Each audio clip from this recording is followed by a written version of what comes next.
you ready to kickstart your week with some dirt slinging and tire slaying action motorsports radio that packs the biggest gas? Hi, Ken Block here. Hey, my name's Jolene Van Vliet. What's up, Brian Deegan here. Vaughn Ginn Jr. here. They've been thrown into one show that has broken down the barriers of what a motorsports radio show should be. This is the Down and Dirty Radio Show, powered by Polaris Razor, with support from General Tire, KMC Wheels, Rigid Industries, Dirtfish, Gibson Exhaust, and MTX Audio, with your host, who also happens to spend his weekends flying 800 horsepower trucks through the dirt, Jim Beaver. When was the last time you saw an off-road or rally driver begging to get behind the wheel of a NASCAR IndyCar? Yep, not happening, but you sure see these pavement racers begging to drive our cars. And his partner in crime every week, a self-proclaimed Canadian moto chick who was jumping triples and taking podiums before most guys have learned to ride, Ami Houde. No one knows how to say my last name. Like, is it really that hard? Ami Houde, like I'm from the hood. Don't get it twisted. Sit back, strap in, and be prepared to join us as we take you through a motorsports ride like no other. Here is the man who carries a steering wheel in one hand and a mic in the other, Jim Beaver. Good morning and welcome to the Down and Dirty Radio Show, powered by Polaris Razor. We're jumping right into things this morning. We've already got Bucky Lasek on the line. Man, how's everything going, Bucky? Good. How are you? Oh, pretty good, man. It's another Tuesday here, but I got to tell you, I heard this little announcement was coming, and it's one of those things we all got to kind of sit on our hands and bite our tongues. But you got to be pretty darn excited to finally be going stage rally driving. I'm pretty hyped. It's been something I've been wanting to do for a long time, and just waiting for the opportunity. And now it's presenting itself, and I'm very grateful. Yeah, well, and I know, and I know a lot of the listeners. I mean, I know you, kind of behind the scenes. I mean, you have spent a ton of time in stage rally cars, whether it be up at Dirtfish. I know, you literally have been working on this. It's not like something you're just jumping into with no experience. I mean, you've got a lot of seat time behind the wheel. I do have a lot of seat time. I went and spent some time with my buddy Dave out in Austin, and we did some recce practice through some of the state park there, and I don't have a lot of experience when it comes to notes. I'm teamed up with Craig Drew. He's one of the best in the business, and I'm not used to someone telling me. I don't know the gauge really. You know what I mean? I've never really put it from hearing it into my right foot, so I'm really looking forward to getting a chance to do that.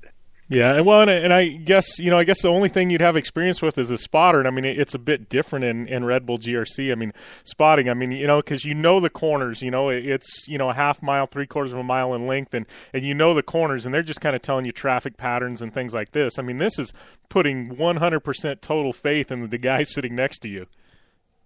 Yeah, it totally is. Red Bull GRC. It's totally. I get to go out there, and granted, I have to pound out and get fast really quick and adapt really quick. But with stage rally, it's blind. You really can't see anything. You get to pre-run the course maybe the day before on recce, but not at speed. Yeah, so it's gonna be intense.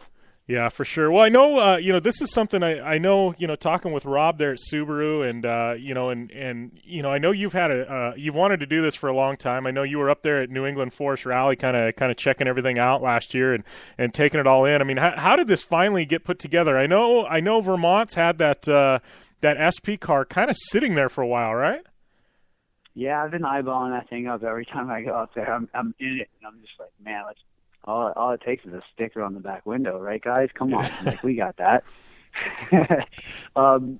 It's been a long process, just with opportunities, and money and everything. And I think with teaming up with SubaruParts.com, they stepped up to the plate and helped me out.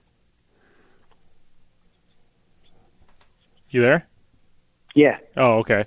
No, I thought we lost you there for a second, but yeah, I mean, going into this, I know a lot of people were getting some fan questions before the show when they found out you're going to be on, and a lot of people want to know: is this a one-off? Is this is this something we may see Bucky a couple times this year? I mean, or at this point, do we not know? We're just going to go into Snowdrift and see how things go. I think it's I think it's definitely something that could happen more, especially with Higgins and Drew kind of sitting out a couple of races to kind of, give the rest of the field a little bit more competition, I would say. Yeah. With the perfect season wrapping up, and so hopefully I'll be able to jump in a few more races, and with time and schedule permitting. Between what I'm doing in skateboarding still, and then with GRC and where we end up with the new development of the cars from last year. Yeah. Well, in talking about that, I mean, I had a chance to work with Red Bull GRC doing some radio and some announcing in the past, and and always try and do some work with that series, and being able to watch kind of your career arc there, and a few years ago when you got into it, I know you'd had some seat time in auto racing before, but getting into it, I mean, you were the one guy I've seen, and you can see every single event getting faster and faster. And I mean, I got to give you a ton of credit, man. You have worked on your racecraft, and you've got to feel good. I mean, especially I know last year was a little bit of a struggle with the new platform, but before that, I mean, you were finally in a spot where you're taking podiums, Yeah, it's great when you're fighting. You're not fighting from behind so much, and you're able to look ahead and see. What the potential, basically I started in a less horsepower car, so there was no chance for me unless the whole field crashed out or blew up. So I was just out there getting seat time, getting my awareness, getting my hands and eyes and getting everything, intuition kicked in. And, when I finally got into the more powerful car and I started clicking and things started happening, and, here we are today. Yeah. It's a blessing, it's something that I worked hard for, but I feel like I stayed very humble through those years of almost tormented, like here I am, but I'm not quite there, you know what I mean? Like I don't really have I didn't really have the car. People are looking at me as a skateboarder jumping behind the wheel, like, oh, get someone real, get a real driver in there. It's like, all right, well, put a real driver in this car, and it's going to be the same outcome. It's just not competitive. So it was just, sitting back and being patient. And I think that's what makes you fast in rally, being patient. Yeah, for sure. Well, and I know, you've gone off and done some other things. I mean, I know you do a ton of karting, but didn't you win like a Formula Ford national championship a year or two ago or something? Yeah, I got an invite from Tilo at World Speed up there in Sonoma to come up and run this open wheel car. And, I've been through Skip Barber and all that and a lot of karting experience, but I went up there and I never drove the track, never drove Sonoma, never been in an open wheel car, never raced an open wheel car. And I ended up podiumed, and I think I got third. And then I came back for the finals. Usually the finals are held like throughout like different weekends of racing, but they held the final actually the same weekend as the IndyCar. So I was able to go up there and run against some of the top guys, and I got a second and a first, and I ended up winning the championship, which was pretty intense, for only being in the car like 3 or 4 times. Yeah, for sure. That track is crazy too. I mean, to jump in and drive that track full speed, I had help. Those guys, all the engineers, all the, I had a coach helping me with, the hardest thing was just hammering the brakes with all that downforce, just getting used to putting all my body weight pretty much on the brake pedal. Yeah. Well, I mean, how does that, racing one of those on the asphalt compared to a Red Bull GRC car? I mean, I know the acceleration is just through the roof, with the GRC, rallycross cars, but, as far as, braking and that, I mean, is there any comparisons to them? No, not really. I think, it's, when it comes down to it, it's more about braking and setting the car a little bit more with the GRC cars, with the rallycross cars. More about setting it up prior to the turn, to get a strong pull out of it, be straight, and but momentum. I mean, with running those Yokohama slicks, I mean, all the karting, all the smooth hands, all the momentum driving I've done in the past, it's where it's at, Yeah, well, and I know when they switched to Yokohama from from the Cooper, it seemed like all the drivers, it was a big shift in just how you had to approach racing. Yeah, totally. You can't just mash it and wait for the tread of the tire to set in and just get groove. Just get into that groove. Where you do that with a slick, you're gonna sit there and spin for a while. Yeah. Just no bite. Yeah. Well, I know, in addition to, all the rally driving, you're all over the place. I mean, I know you're still skating a ton. I mean, what's the outlook on 2016? I mean, how many events? Obviously, that kind of mixes in with a lot of the racing you do. But what's the plans for this year? Obviously, we're going to see you at X Games. Yeah, racing is always, in the past 2 years, it's been taking priority over skating. But I think I'm going to concentrate more on maybe just a couple of the big contests more. And, I still feel like we're in a pretty good development year with the car. So I'm not going to put so much strain on my performance in the car. I'm going to actually wait for the car to come to me. And once it's there, then I'll put the focus into that. And if we're racing for a championship, then skating will take back seat. If we're not racing for a championship, I'm going to concentrate on trying to win some contests. Yeah. Well, and, how do you feel about the state of skateboarding? I mean, it seems like, whether it be vert, whether it be street, I mean, it seems like skateboarding's just in a really good place. And I mean, the skill level's so high. You see some of the other, even BMX for that matter is kind of, had its ups and downs, especially on the vert side, but it seems like skating's really healthy. Yeah, I think skating's always going to be around. BMX is it's struggling here and there with contests and the scene. I think it's going more underground, where I also feel that skateboarding is going to go more back to its roots, more back, to the backyard contest. I just think that the TV and all the big corporations, they blow it out so much in the mainstream that it becomes not the people's contest. It becomes like staged for TV, staged for ratings. And I think it needs to go back to the backyard ramps and the backyard bowls, where it's not so much overhead, and some of the prize purse, majority of the prize purse can actually go to the riders and help support them in their careers, instead of like to the stadiums and to the vendors, or, just to everyone that it just takes away from, and there's no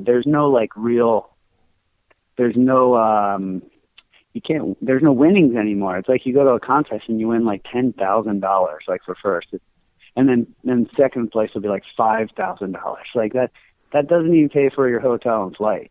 So it's just not there yet. Yeah. Well, and I know, me, I used to ride in some amateur BMX contests, and I was mediocre at best. But, and honestly, it just seems like you go to a contest and there's so much pressure, even, no matter what level you're at. I mean, I can, some of my best memories were, 5 or 6 guys sitting on a mini ramp, just shredding the mini ramp. It wasn't anything, having to do with contests or anything. Yeah, a lot of the times, I mean, it's just getting everyone together, and the practice sessions at the contest are actually way more fun than the actual contest. The contest is pretty stressful at times. Yeah. What do you feel about Pastrana's new the Nitro games? I mean, it seems like he's trying to kind of go out of the box and do something a bit different. And how do you feel about that? I think I love the fact that Pastrana's doing that, because he's bringing it back to the athletes, I feel, and creating. I mean, the Nitro Circus is such a huge platform, a great, just when you think Nitro Circus, you just think like, oh, you're going to see some insane stuff, and to have a contest based around that with I haven't seen really the course. I've seen some of the courses and some of what he's got going on, but it's good to see an athlete behind such a great contest.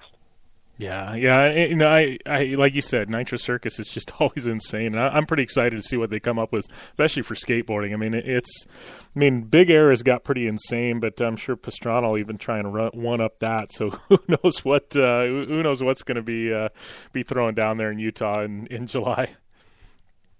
Yeah, I saw some of the he wrote something about the format and all that. I mean, it's pretty intense. So it's if you're an athlete and you're in the Nitro Circus games, it's going to be pretty gnarly. Like, and the fans. I mean, that's a show based around the fans. That's not based on TV ratings. That's where the heart is, in the fans, and that's what it's based around, and that's cool. Yeah, well, and I think it's, one of those things where content is key and the fans will come, and you put on a good show and the fans will come. I think that's kind of what Travis's thing is, and we're going to do it our way, and people are going to tune in just because it's going to be awesome. And I think, more people ought to take that stance on things. Oh, yeah, for sure. Yeah. So jumping back, talking a little stage rally, we're getting a few questions in, but got Mike Shaw writing in. So what's Bucky's draw to stage rally? There's not much money for winning either that or rallycross. Obviously both are expensive. What's the draw to stage rally? I mean, you've got this, amazing opportunity with Subaru to do rallycross. Now you've got the stage rally, but, what's been the draw to you in stage rally for so long? Oh, man, just the driving alone, just the intensity. I love to drive, and besides Formula One, rally is the gnarliest type of driving you can do, and that's what I want to do. I just want to push myself, and I just want to, you know what I mean? Like I just love the adrenaline, and I love just pushing myself to the edge and hopefully surviving and hopefully pushing on and just making the magic happen. And in rally, it's like, it's intense. It's every turn you don't know what's around the next turn. You're on edge, and I think that's where I like to be. Yeah. Well, and obviously you and Craig Drew know each other just from the Subaru program, and he spots for Higgins when David does some Red Bull GRC. Obviously you got to be pretty excited. I mean, he's got notes from the past few years with Higgins. I mean, you jumping in there. I mean, how well do you and Craig know each other? Is it going to be the first time you guys are in the car together when you guys get up there to Michigan? We've played around in cars before. And karting and all that, so we definitely been around each other a lot, and we know each other well. I mean, Craig was my spotter for GRC for a couple of years, so he knows my driving. I think I'm pretty close to the same driving style as David Higgins. We like the same kind of car setup. I've listened to some of the notes between Craig and David, and he's definitely going to have to slow it down a few turns, because it's like listening to a different language. I get lost when I listen to those guys. So I mean, he's that good that he'll be able to adapt what his notes. He'll definitely be able to adapt to my driving, and that's key. I mean, until intuition kicks in and until I get comfortable, I don't plan to be the fastest guy out there, and I'm hoping within a couple stages that I can click on something and he clicks on something and we get a good rhythm going, and we have a ton of fun. Yeah, well, I definitely think that's going to happen, and judging from Snowdrift last year being up there, I mean, just in the ice and snow, it's going to be different. That's all I gotta say, man. It's talk about an interesting rally to pick as your first one, right? No, it is. I've done little to no snow driving. I did some driving with Turk. I did a little episode with Ryan Turk a couple of years ago out at O'Neill's. Not a very prepped car, but I mean, just from what I gathered from that, I mean, my hands are way too fast. I come in, I try to make the magic happen way too late, so I got to smooth it up and slow it down to get fast, especially in the snow. Yeah. Patience. So I'm aware, but you know what I mean? Like that first turn, I've seen so many people go off on the first turn, and like I said, I'm going to be very patient. Yeah. So other than that, obviously we're going to see a full Red Bull GRC calendar year this year, as well as mixing in a little Rally America and some skating. Yep, that's it. That's the whole package. That's the plan. So, awesome, man. Well, past that, after Snowdrift, what's up next for you? Any other events on the calendar? Any contests or anything? I do have a contest in Sydney, Bondi. Nice little bowl on the beach. It would be a nice little change from Snowdrift. Other than that, we have testing. We have testing coming up down in Florida in the rallycross cars in February. That's about it. Yeah, how much development have you guys been doing this off season? I mean, I know after last year, I know there was a lot of development work to do the cars. I mean, has it been pretty nonstop with the boys of Vermont? Developing the car and making changes and things like that. Yeah, we've made bigger changes than we did. We kind of took what we learned from last year and breaking some stuff in the beginning, and we kind of rearranged a few things on the car, and we have a new motor package we're going to have, hopefully.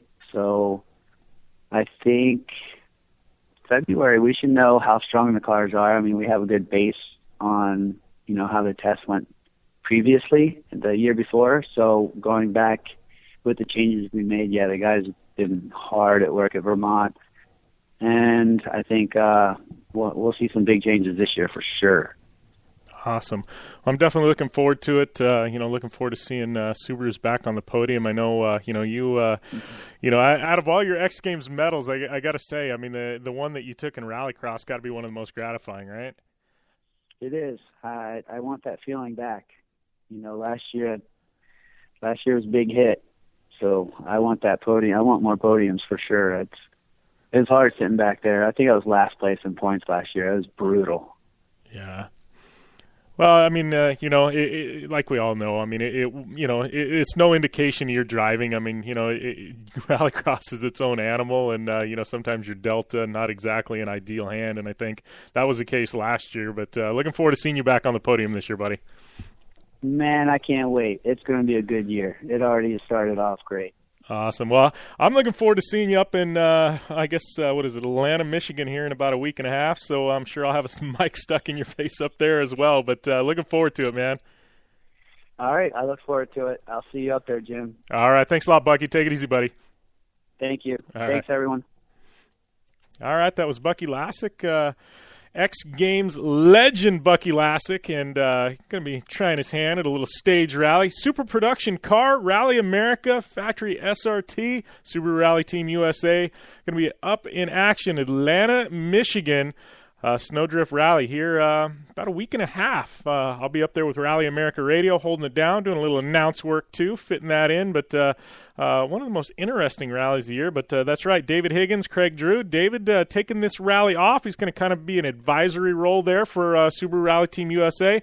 Craig Drew jumping in the right-hand seat next to Bucky Lasek, the voice of speed, as David Higgins calls him. Craig Drew, he's going to be giving Bucky pointers. And I got to tell you, the SP class, super production class is getting nutty there at Snowdrift. I haven't looked at the full entire list, but we've got some new entries, some cars that we haven't seen before. We got last year's champ Lachlan O'Sullivan back. Obviously Bucky Lasek in the mix. I'm looking at this going, man, this is kind of the class to watch here. Open class, is going to be exciting, but SP, I think it's the one to watch. Not only that, but two-wheel drive getting a loaded field as well. So, seeing a little shift in Rally America in 2016 to some of these other classes, kind of away from open class, but all good. Looking forward to that. Kicking off the Rally America season, up in the cold. I don't know. It can't be much colder than last year. It was pretty dang cold up there. It was like negative 20. I was out there with a microphone, and, it was just, it was cold. But Bucky Lasek, always fun to catch up with him, and one of the most likable guys in action sports and motorsports, and just a quality guy.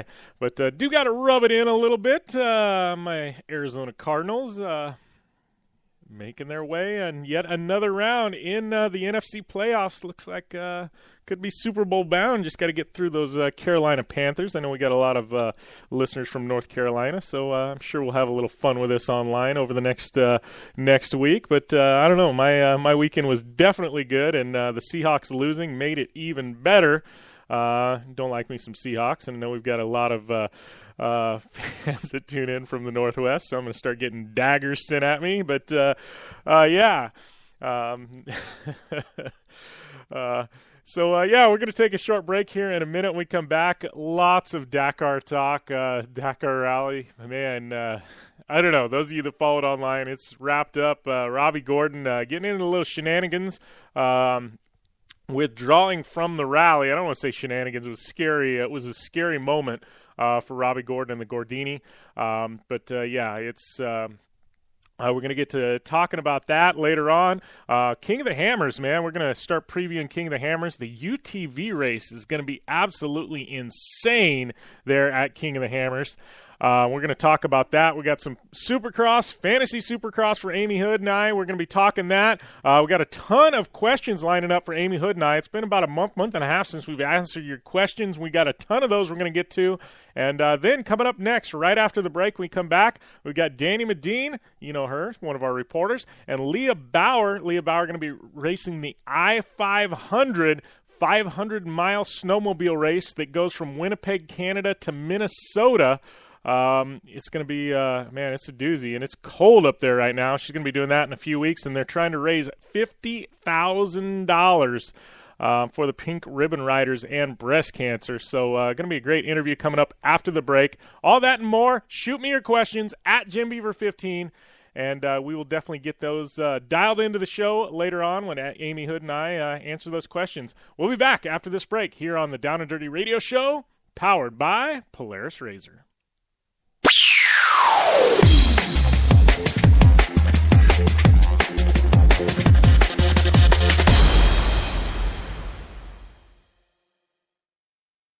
Hey, I'm RJ Anderson, factory Polaris driver, and I drive Polaris because it's the most capable, race-ready off-road vehicle on the market.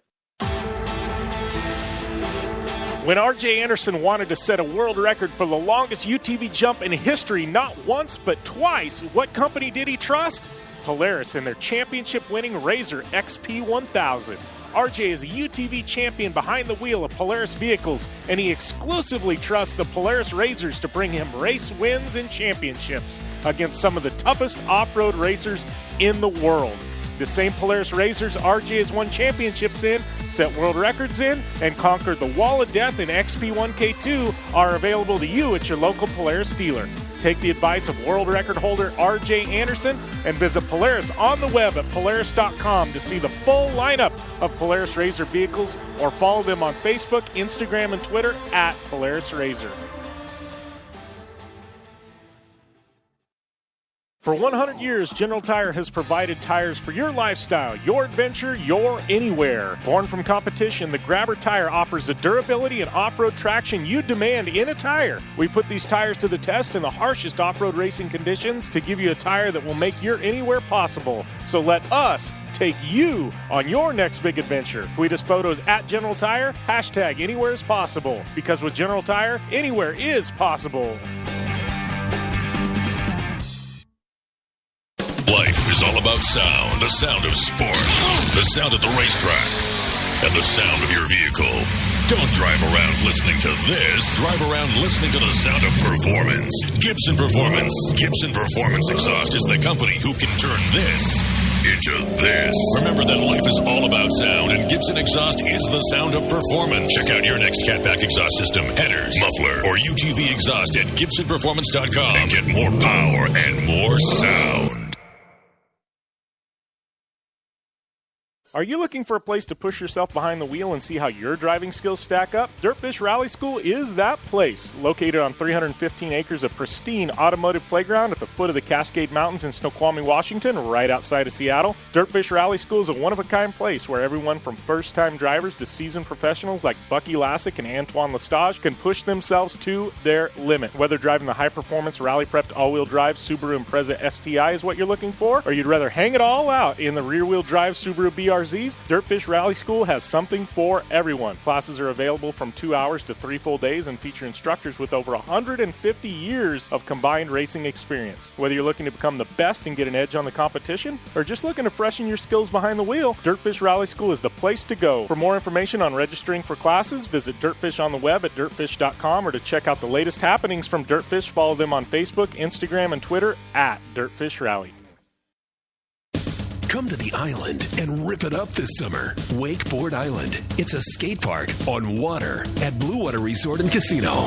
Check out the 2-tower cable system that pulls you and your board over the water. No boats to watch out for, no fumes. Wakeboard Island is open to all skill levels with an open center section for beginners. And for trick riders, a double side kicker in a 60-foot flat box. Wakeboard Island, the best ride this side of the Rockies. Adjacent to the River's Edge Cantina at Blue Water Resort and Casino on the Colorado River in Parker, Arizona.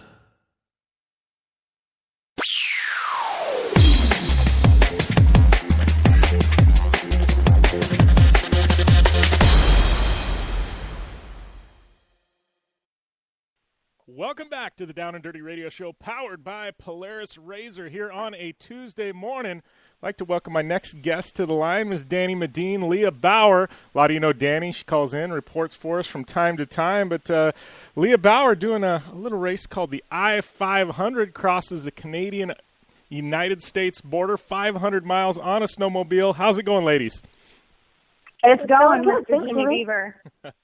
Well, we've had Dani on the show, I don't know how many times at this point, probably a couple dozen. It's, she's kind of a fixture here, but, I want to kind of explain to people, with Leah calling in, it's not just Dani reporting this time. I mean, there's a project going on you guys are collaborating on, and I know it's something Dani started. Leah's kind of running with the ball, but Dani, why don't you kind of bring us in the loop on what's going on here?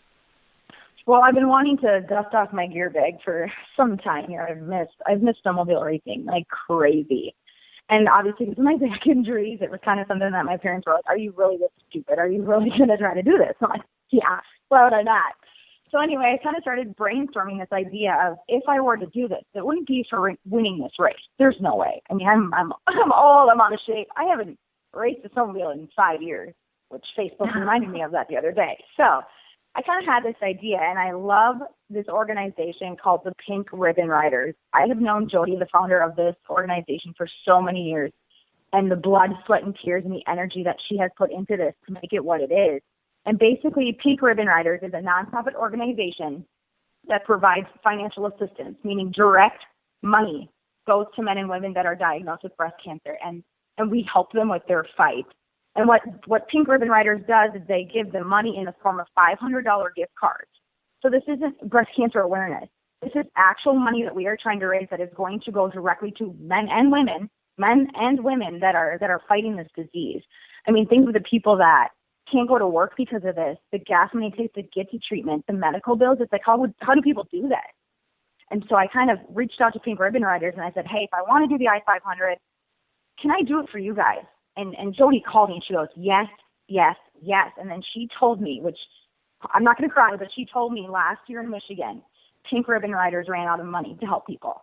And that crushed me. That just crushed me. I have an aunt that's battling breast cancer again. It actually came back in the form of bone cancer.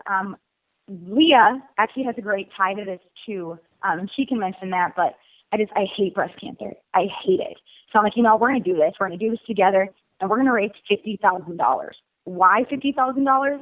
Well, the race is a 500-mile race, and I want $100 mile donations. And that's how we're going to reach $50,000. And I don't want to come up shorter. I want to hit $50,000 for Pink Ribbon Riders. Well, I think what's cool about this is just talking about Pink Ribbon Riders. I mean, there's a lot of really, really good, breast cancer, I guess, charity organizations, but a lot of them and you and I in talking off air, a lot of them don't go directly to the people. It's going to find a cure for breast cancer. But this money actually goes into the pockets of the people that have breast cancer and that are fighting this. And I think that's what's cool. And what's cool is that we're not even taking the money. You're going straight to donate your money through the Pink Ribbon Riders organization.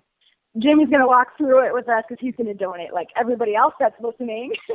And what the cool thing is that 5 to 7 people apply per day to Pink Ribbon Riders. That's a lot of people. It's not just snowmobile people. This is open to the public. And Pink Ribbon Riders has given as much as $35,000 to people in need in just 1 month. So for me, I'm like, okay, $35,000 is a lot of money, but I want $50,000. I want $50,000 to go to this organization. And Jody, like I said, she's like one person with a couple part-time people that, you know, go to all these cool events. And I know Polaris, for instance, has stepped up and given them snowmobiles to donate. And it's just a really cool organization. Yeah. Well, you know, and let's switch gears and kind of flip over to Leah, because we haven't really talked with her yet. But you know, kind of explain you know, how you got involved with Dani, and you know, you're carrying the torch here. But I know you have a tie-in that's near and dear to your heart. Yeah, I do. I've been involved in snowmobiling and racing my whole life. My dad is a 3-time world junior champion. He's done advertising for John Deere. He was a mechanic for Factory Skidoo. So, you know, snowmobiling's been in my life ever since I was little. And I had the opportunity to do I-500, and you know, I was doing it anyways. And Dani actually contacted me. I've known her kind of through social media and things like that. And she, you know, pitched the idea to me, and I thought it was great. My mom actually was diagnosed with breast cancer in 2004, and she's a survivor. So it's really inspiring what Dani's trying to do, and I couldn't be, you know, more proud to ride for the Pink Ribbon Riders and kind of, you know, promote the idea and just tell the story. And everybody's got a story, so I think it's just a really great cause, and I'm really excited to be part of it. Yeah. Well, I got to ask, I mean, 500 miles on a snowmobile, and I'm looking, you know, at the durations. It's not a 500-mile, you know, direct shot, but, I mean, you're doing 190 miles the first day, I think, 125 other days. I mean, how do you train for something like this? I mean, this is a legit undertaking. Yeah, it's definitely going to be interesting. I haven't gone more than 120 miles in one day before, and that was usually one day and done. This is over the course of 4 days, and like you said, the first day is 190 miles, and I'm hoping, you know, just to make it through, I'm just going to ride a steady race, and, you know, I'm not going for gold. I'm just going to try and ride as fast as I can and stay on my sled and finish the race. So we'll see how it goes. Yeah, the biggest thing is finishing this race, and that's crazy. A lot of people don't even make it past the first day because they break down or they crash. I mean, I raced 4 cross-country races, I think, before I went to Hillcross in my final year racing, and I think the longest I went was like 40 or 50 miles, and I'm like, oh crap, how would I do 500? It's brutal. I mean, you're flying 100 miles an hour through the woods. I mean, it's wide freaking open. It is wide open. Yeah, I mean, Leah's going to have really a blast. It's going to be brutal, girl. I know. I'm trying not to think about it until the last minute so I don't get myself psyched out. Yeah. Well, don't worry about it when I get there. Yeah, you can't turn back now.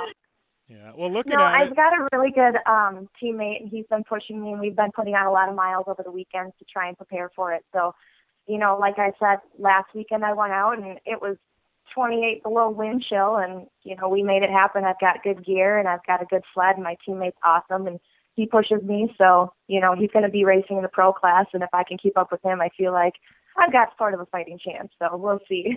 Yeah. Well, I got to ask you, I mean, I compare this to desert racing. I mean, we go out and we do Vegas to Reno, and it's 550 miles, and sometimes you're out there and you don't see people for hours at a time. I mean, do they have a sweep for something like this, or are you carrying a tent in your backpack?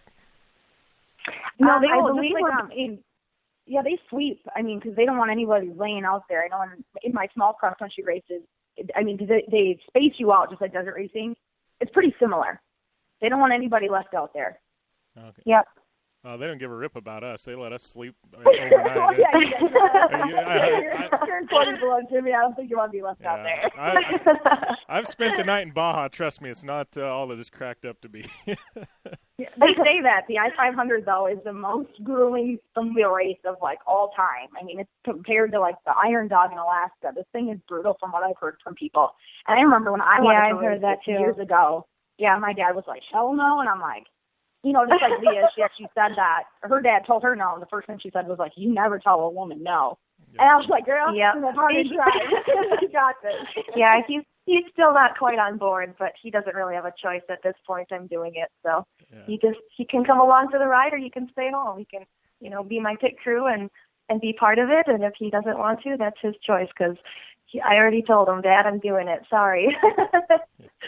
How does I got a question for you. I know in the middle of day one, you guys cross the U.S.-Canadian border. How's that work? Is there specified crossing for you guys? And I mean, I take it they're not going to strip check you or something like that and make sure you're not carrying anything over the border, right? Yeah, they give you a pass that you're able to purchase, and you can have it in your jacket, and they'll just scan you to show that you're able to cross. I didn't get one of those for this year. I'm just going to take my passport, and so I'll check in. I'll take my helmet off, show my passport, show my ID, and then they should just let me go right over. So hopefully it won't take too long. I think they even stopped the time for that, so I should be good. I'm not concerned about that part, but it seems like it's going to be a pretty easy process. Okay. Well, I gotta ask you too. I did a little Insta stalking in the past day. You and I it's funny because we've never met or anything, but we have a ton of mutual friends. I was looking, and I know you've got a lot of friends in Nitro Circus, and my boy Bruce Cook, and you're hanging out with him and Billy Van Vliet and Alyssa Ronick, and I'm going, man, we've got like a ton of mutual friends. I had no idea. Yeah, they're great. I've got a lot of great friends and a lot of people that are behind me through this whole thing and very supportive, and I couldn't thank them enough. I mean, it's just overwhelming the amount of people that are, behind me and cheering me on. So it's really great. Yeah, for sure. So, Dani, I gotta ask you, anything else we need to know? I mean, you gonna walk me through how to donate here? What's Well, here's my plan. I want everybody to follow along as I walk you through this, because there's a couple things that we want to make sure that people are inputting so Pink Ribbon Riders can track this for us. So basically, I want you to go to pinkribbonriders.com. All right. And when you're there, let me know. I am there. Okay, and then you're going to click that little pink ribbon all right, at the very bottom. Yeah, it says donate now. Pretty easy to see, right? Yeah, at the bottom. click that, baby. All right. And it's going to bring you to another donate now page. Just click donate now again. Okay. And then it is going to bring you to a general donation page. And in that, there is a box, and you're going to type in $100. Okay. Because what we are doing is we are taking $100 donations. And if you actually go to the page that you were at prior to this one, Pink Ribbon Riders takes donations in the form of $30, $100, and $500. Okay. Just because obviously to treat medical bills and stuff. I'm sorry, I don't want to offend anybody, but I buy $10 coffees at Starbucks, and I donated. I tell people, like I posted last night on Instagram. I said I donated $2,000 last year to the Humane Society, and I buy bottles of wine at $15 a day. Yeah, so we're taking $100 per mile donation. So if you can only buy 1 mile, we are so grateful for that. We will take that. So you're going to hit 100. All right. You're going to hit continue. Okay. And then you're going to be able to fill out all your info. Jimmy, first name. Beaver, last name. Okay. Go on down the line. All right. And then there is going to be, after your personal info is added, there is a little sentence I don't want you to miss below phone. It says, please select what type of donation you're making. Okay. And you can just say in honor of or in memory of, or you can just say general or donation towards the vet. That's it doesn't matter what that is, but it's the spot below that we don't want you to miss.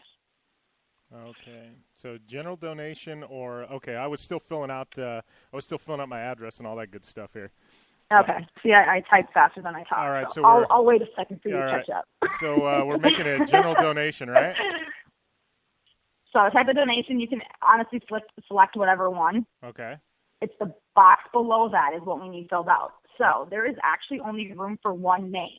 Okay. So if you have multiple people that you want to donate in honor of or in memory of, or what we're saying is if you want to sponsor as your business, hell yeah, go for it. Type it in right there. And if you have more than one name, there is a big box at the very bottom right before you hit submit. That's how did you hear about Pink Ribbon Riders? That's where you can add just more information in. Like my mom donated last night, and we had my grandma, my 2 aunts, and her best friend that had breast cancer. So we have all those 4 people that all those names are going to go on the wrap kit on Leah's sled. So everybody that's donating is technically riding along with us. And we think that's like super cool and super unique. So make sure you type in that info if you have somebody that you want to donate in memory of or in honor of, or like I said, your business. If it doesn't fit in that box, put it in the very box at the bottom. Okay. And then you'll fill out kind of the rest of this, your payment information. A lot of that actually you can leave blank above, but just the in honor of or in memory of, that's important, because if you want to be on the wrap kit, you have to fill that in. Okay. And then one more thing. So like I said, in that bottom box, if you wanted to put more than one person, or you have a business plus a person, in that bottom box, make sure that you put in Dani or Leah. Okay. Or both of our names if you want, if you're listening to this broadcast. Because Pink Ribbon Riders is going to be tracking all of our fundraising efforts kind of through these little notes. That's kind of the only way that Jody could set this up. She's a one-person show.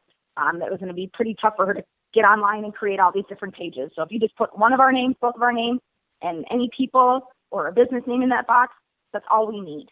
And she's going to print that off for us when we get the wrap kit going, so everything's included on there. Okay, awesome.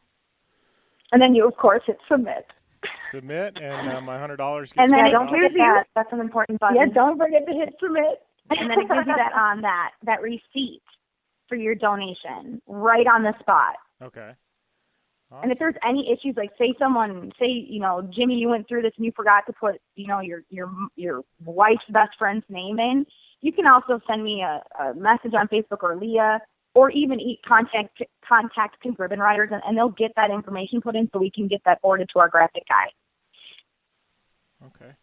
Cool. I mean, Leah is going to be a racing billboard, and I'm so pumped. Yeah, for I'm sure. excited too. It's going to be awesome.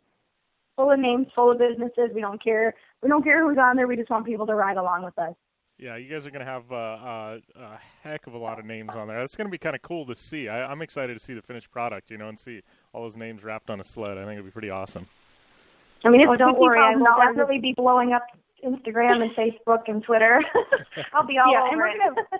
We're gonna post a lot of the names. Like Jody from Pink Ribbon, she's going to print us off, all the information that we need, like all the names, and we're going to blow it up. We started a I-500 mile fight for Pink Ribbon Riders Facebook page, and we're going to be posting most of our journey on there, along with our personal pages and stuff. So we're so grateful for all the people that have helped us so far. I mean, this is a huge task, but we're not going down without a fight. Yeah, well, props to you guys. I know it's a big undertaking. But $50,000 to a great cause, it's definitely amazing what you guys are doing. I'm looking forward to being part of the ride. Well, thank you, Jimmy, so much, and you're going to be riding with us. Yeah, for sure. I'm so pumped. Yep. Before we go, thanks so much for having me, Jimmy. It was so great. We had a blast. Yeah. Oh, girl, you're the perfect person for this, and I'm so glad I was able to find somebody to kind of finish what I started. And I'm going to be at Supercross. I got my Amsoil girls running and some other business stuff. I'm still waiting on my flat track contract, so there's kind of a few reasons why I wasn't able to show up and race this, and I think it was just in the best decision to find somebody like Leah to kind of partner in crime with me on this, and I think we got this. Yeah, I definitely think you are, and can't wait to see those donations start rolling in for you guys. What are we about? How far out are we? About right out a month from the event? February 10th. Less than a month. Yeah. But we're only going to kind of plug this for 2 weeks because we have to get the wrap kit done. We got to get all those names over, and she's got to get some pink skis on her sled and everything. So we got our work cut out for us. So get on, donate, pinkribbonriders.com. If you have any questions, reach out to me and Leah, and we'll personally help you get through the donation page because it's kind of different. So awesome. Well, I appreciate you guys taking the time, and we'll definitely keep pumping this out the next couple of weeks, and get you guys some funds. Great opportunity. Awesome. Yeah, don't delete us on Facebook. Thanks so much, Jimmy. Annoying. All right, thank you guys. Well, now that I am a $100 lighter, hopefully you guys go over and we'll get that plugged up on the website, downanddirtyshow.com quick. But it's Pink Ribbon Riders. You go and $100 donation. Make sure in the things put Danny and Leah down the bottom so it makes sure they know who it goes from. The only reason you need to put their names in, they never touch the money. It's so your name gets on the sled. So if you want to donate anonymously, it's all good. But they won't know, who it's courtesy of or whatever. So there you go. man, Dani always got her hands in something. Stoked to have her, part of the Down and Dirty Radio Show family. And, Leah Bauer, doing a little Insta stalking, and she's definitely legit. She's she can hold her own on a snowmobile. So looking forward to seeing how that works out. Man, what do we have to talk about? Dakar. The biggest off-road race of the year, literally. Longest, biggest, I don't know. Everything dwarfs in comparison to Dakar, that's for sure. But things are wrapped up down there in South America. And I got to say, if you are a Robbie Gordon fan, things didn't quite turn out the way we wanted them to. Obviously, Robbie and the Gordini had struggles throughout the rally, and I don't know, it's just a bunch of stupid little stuff. I mean, getting stuck. That was the buzzkill right from the get-go, him getting stuck, and then it's just fighting from behind the whole way. Sheldon Creed, held his own. I was pretty impressed with him. Obviously, there was one stage they ended up, ending his rally, but for whatever reason, whether the ASO was at fault or Sheldon, he didn't have a shot to win. I mean, it really is water under the bridge at this point. It didn't really matter. He was just running for a finish. But Robbie, getting down to the wee miles of the Dakar, and I'm sure by now you guys, he withdrew from the rally. And to be honest with you, rightfully so. You can see the video online. Easy to find at this point. Basically, Robbie on one of the transit stages was in the Gordini. He had his Hummer support truck there next to him, and they were handing something through the window. I've heard reports it was food, sandwiches, whatever. I mean, some of these transit stages we're talking hundreds of miles. And the guys are in the truck and can, I understand, hungry, tired, whatever. So they were passing some stuff from the support truck to the Gordini on the road as they were going, and somehow it looked like the Gordini swerved, got into the support truck a little bit, and it spun sideways, I guess flipped over. Anyways, a couple of people got sent to the hospital, some broken bones. Everybody's going to survive. No real life-threatening injuries, I guess. But it was Robbie's support truck, and it was the Gordini. I've heard reports that Robbie was behind the wheel, and I've heard reports that Kellen was behind the wheel. I don't know which one was. I know it's sometimes in Dakar, they do switch seats where the driver gets in the co-driver's seat. Co-driver drives during the transit stages. Just to give the driver a break. So I don't know what was the case. Can't comment on that at all. And and at this point, anyways, after all that was said and done, Robbie decided, hey, we're just going to withdraw. They weren't in it anyways. They were just going for the finish. People all over the internet are throwing Robbie under the bus and this and that, and fact of the matter is this stuff happens all the time during transit stages. I'm not condoning what Robbie did. I mean, it absolutely was boneheaded. If you ask Robbie, he'd tell you the same thing. He'd be like, I was stupid. I shouldn't have done it, but I'm not saying it's, I'm not trying to make it right, but stuff like this does happen all the time. Happened to one of the big teams not too long ago, and then people are going, oh, Robbie's just a threat to everybody. He hit somebody in Baja last year and this and that. I'm going, and even the guys at Jalopnik are just assassinating him. I'm like, really? I have a love-hate relationship with Jalopnik anyways. I think they're a clickbait site. Some of their stuff, they have some solid gold articles, but other times it's just garbage, and this thing that they say, oh, and see Robbie hit somebody at the Baja 500 last year and puts their little link so you click over there and see that video. And I'm going, that's crap. Robbie did hit somebody at the Baja 500 last year, and it was total garbage. He hit a spectator. He was not at fault. Spectator was basically standing in the course, and Robbie clipped him, and Robbie, with classy enough, pulled over to make sure the guy was all right. It wasn't Robbie's fault. I mean, we're talking about elite level motorsport here, and it's only in Baja where you've got to worry about fans in the middle of the course. Do you think guys at the Indy 500 try and have a fan standing in the middle of the bricks on the home straight and make them dodge them? That's what you're asking trophy trucks to do. It's I don't fault Robbie at all for the Baja 500, and to be honest with you, I'm calling Jalopnik out I'll actually reach out to him and maybe we'll have a lively discussion. I'll reach out to Jalopnik and see if anything happens. But I think it's crap. I think it was a clickbait article and they threw Robbie under the bus. And minute Robbie does something good, they're rah rah rah. Minute it doesn't exactly look good for them, Jalopnik throws him under the bus. And I thought the article was crap, poorly written, and clickbait to something that wasn't even his fault. So there you go.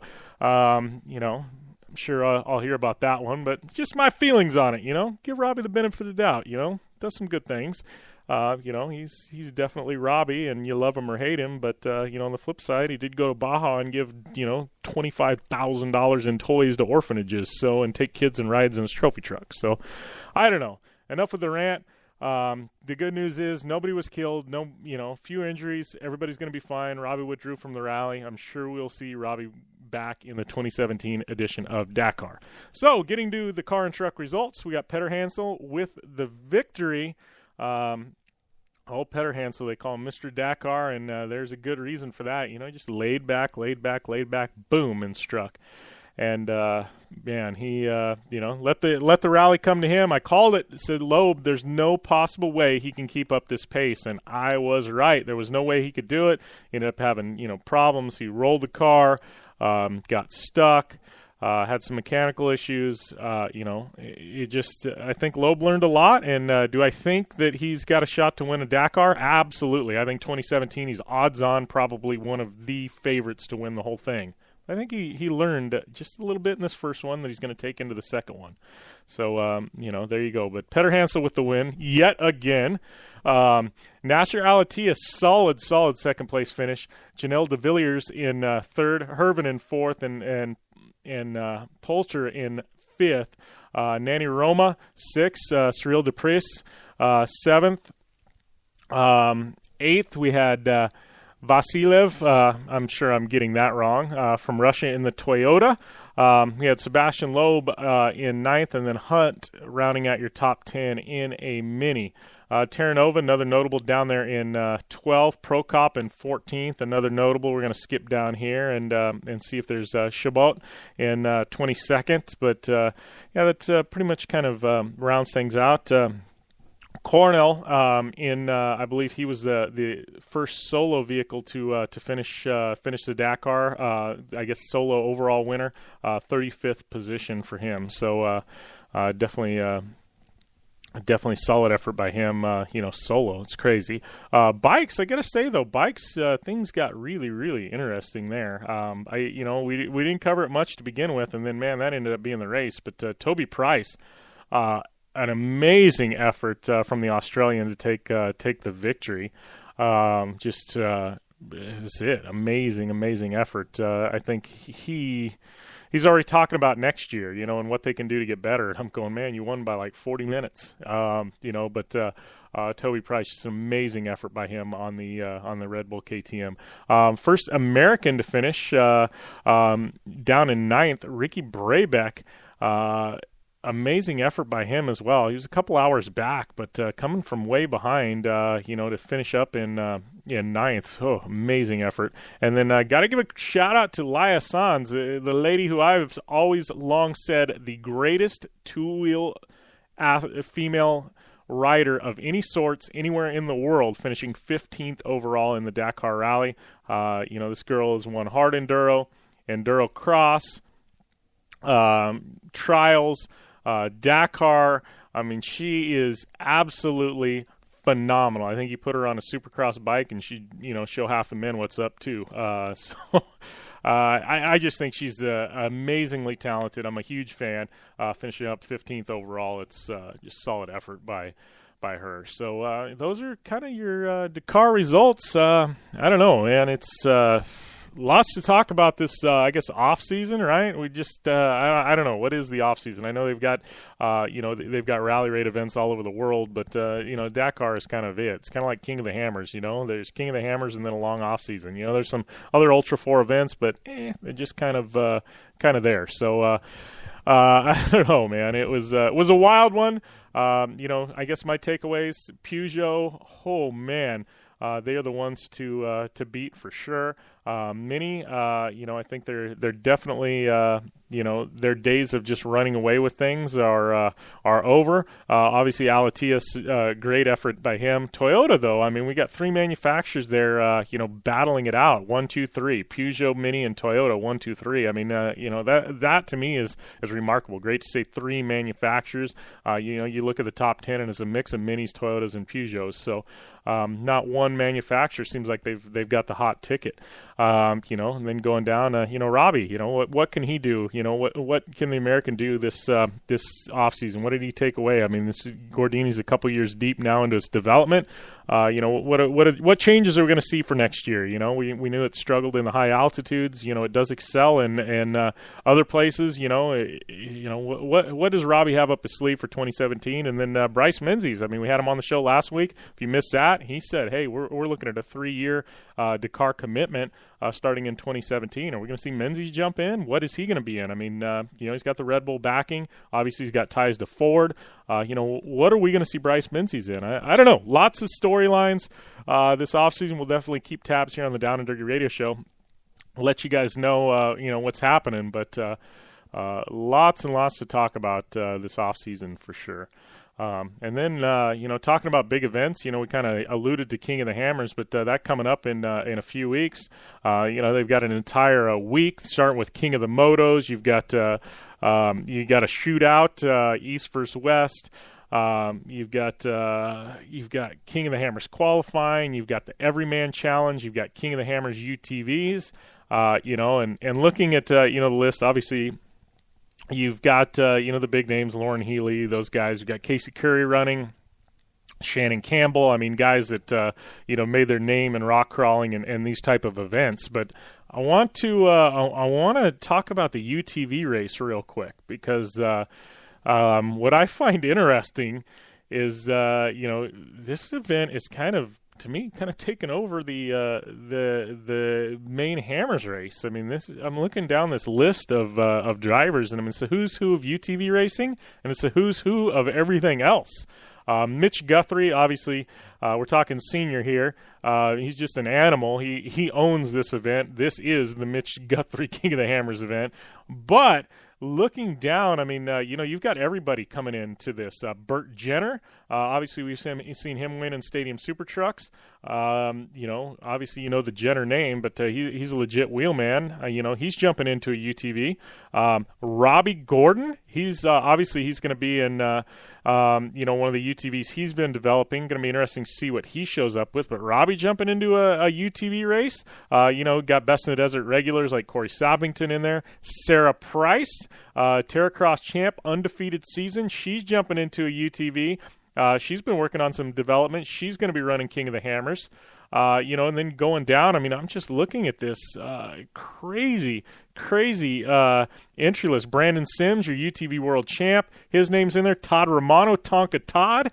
You all know him from Trophy Truck Racing. Look at this. Rob McCachran in a UTV. I don't even know Rob, had ever even, really raced UTVs. His name's in here. I'm looking at this. I mean, this is a stacked field. You want to talk about an epic event. King of the Hammers UTV race, and a lot of these guys, McCachran, Robbie Gordon, they're going to be double dipping. They're going to be running the Parker 425. This event Wednesday, that event on Saturday, but qualifying Thursday for the 425. But this is nutty.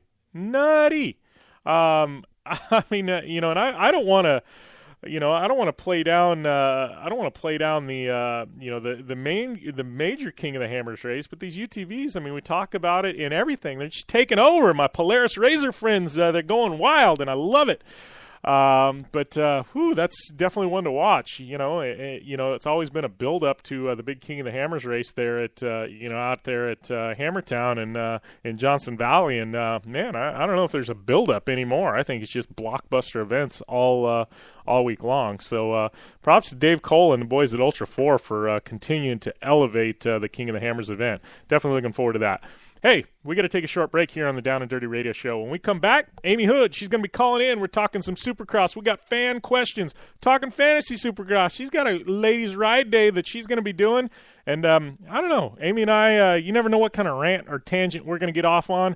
And today might might be the same. So definitely want to hang tight. We got another hour of Down and Dirty Radio Show coming at you. All that and more on the Down and Dirty Radio Show, powered by Polaris Razor.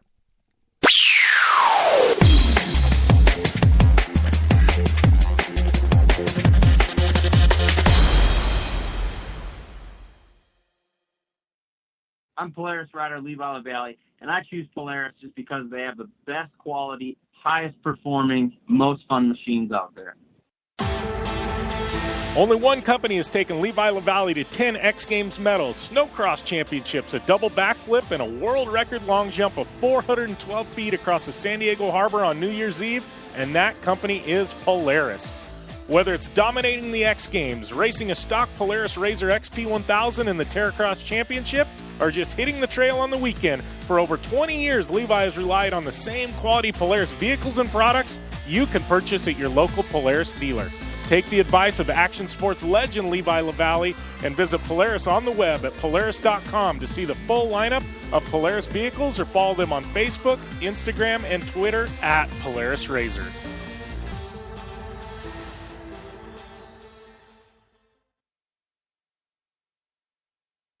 Your life demands a tire that provides durability, comfort, and performance, and that's what General Tire delivers for you. From the all-season grip of the Grabber UHP to the comfort and on-road manners of the Grabber HTS to the durability and off-road traction of the Grabber AT2, General has a tire that will help get you where you need to go. So let us take you on your next big adventure. Tweet us at General Tire, hashtag anywhere is possible, because with General Tire, anywhere is possible.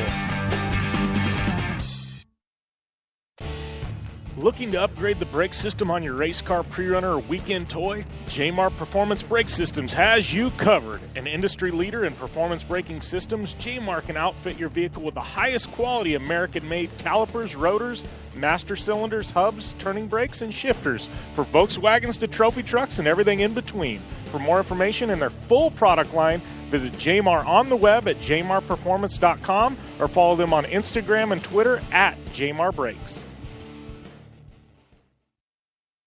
Come to the island and rip it up this summer. Wakeboard Island. It's a skate park on water at Blue Water Resort and Casino.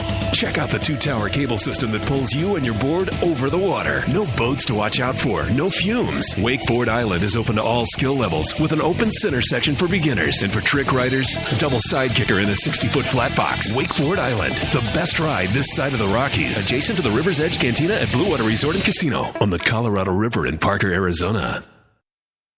Life is all about sound, the sound of sports, the sound at the racetrack, and the sound of your vehicle. Don't drive around listening to this. Drive around listening to the sound of performance. Gibson Performance. Gibson Performance Exhaust is the company who can turn this into this. Remember that life is all about sound, and Gibson Exhaust is the sound of performance. Check out your next catback exhaust system, headers, muffler, or UTV exhaust at GibsonPerformance.com and get more power and more sound. Are you looking for a place to push yourself behind the wheel and see how your driving skills stack up? Dirtfish Rally School is that place. Located on 315 acres of pristine automotive playground at the foot of the Cascade Mountains in Snoqualmie, Washington, right outside of Seattle. Dirtfish Rally School is a one-of-a-kind place where everyone from first-time drivers to seasoned professionals like Bucky Lasek and Antoine Lestage can push themselves to their limit. Whether driving the high-performance rally-prepped all-wheel drive Subaru Impreza STI is what you're looking for, or you'd rather hang it all out in the rear-wheel drive Subaru BRZs, Dirtfish Rally School has something for everyone. Classes are available from 2 hours to 3 full days and feature instructors with over 150 years of combined racing experience. Whether you're looking to become the best and get an edge on the competition, or just looking to freshen your skills behind the wheel, Dirtfish Rally School is the place to go. For more information on registering for classes, visit Dirtfish on the web at dirtfish.com, or to check out the latest happenings from Dirtfish, follow them on Facebook, Instagram, and Twitter at Dirtfish Rally.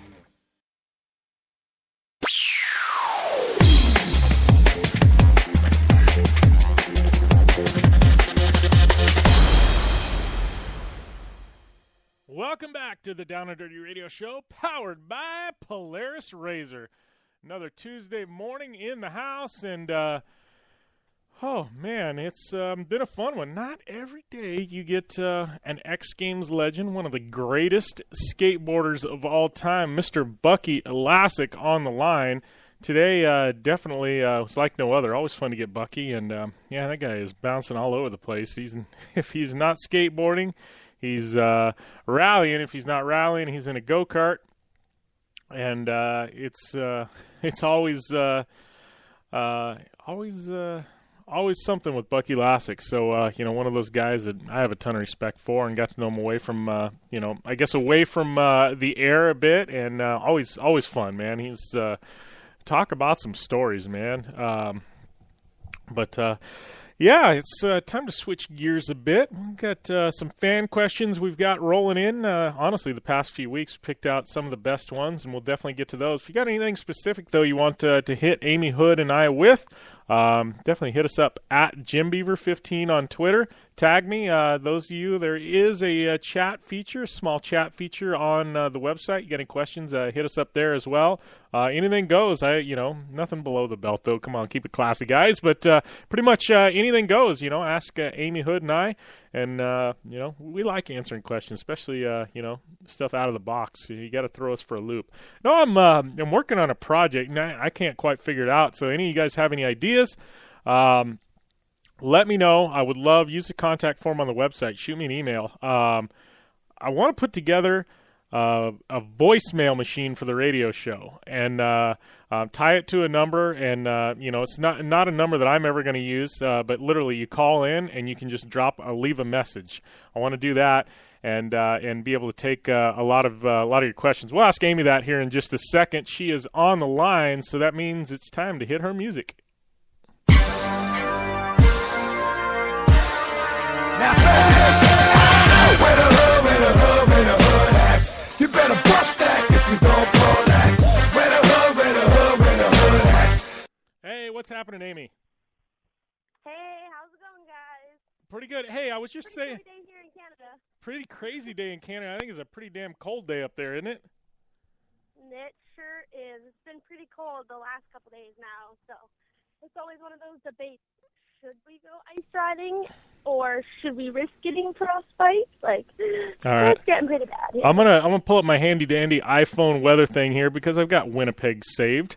We're gonna compare Winnipeg to Parker, Arizona right now. Let's see. Flip through Winnipeg at -2 Fahrenheit. That doesn't factor in any kind of wind chill. So you're at -2. Wind chill's what really gets us. Yeah, and I am officially at 57 degrees, high of 70. What's the high in Winnipeg today? Let's see. High in Winnipeg is 7. Well, I only got you by about 60. 63 degrees. Yeah, I'll take your weather over our weather any day. No, before you chimed in. I was just saying, I know you and I talked about it a while back. I was telling the fans, use the chat form on the website if they know how to do it. I want to set up a voicemail machine tied up to the radio show. I'd like to do it online with a number. I don't care if I have to use Skype or whatever, but I want to set up one specifically for listener questions and sound bites. And I want you guys to call in. And you just literally leave your voicemail. I want you to leave a name, though. None of this anonymous crap. But I don't care if you've had a few drinks and you're drinking and watching Supercross. Call in and leave us some crazy commentary. Keep it at 15, 20, 30 seconds. We don't want anything that's 5 minutes, or we're not going to air it. But I want to hear from the fans. I think it'd be funny. Oh my goodness, some drunken Supercross commentary would be hilarious. Yeah. So. No, definitely. That sounds like an awesome idea, and I really like you guys better leave your name so we can throw you under the bus if we do get the opportunity. But, no, I love hearing from you guys, love, answering your questions and just, chatting. We're all friends here. Yeah, well, and you and I, I've got 4 questions right now. We had some, but I picked 4 of the best ones. They're going to be good, so we'll get to those in just a minute. But I wanted to talk. I know you're trying to get down to some warmer weather here in California in a few weeks. You got a pretty cool project you're working on. Yeah, I'm super excited. So a couple of years ago, I held Moto Chick Ride Day at Ocotillo.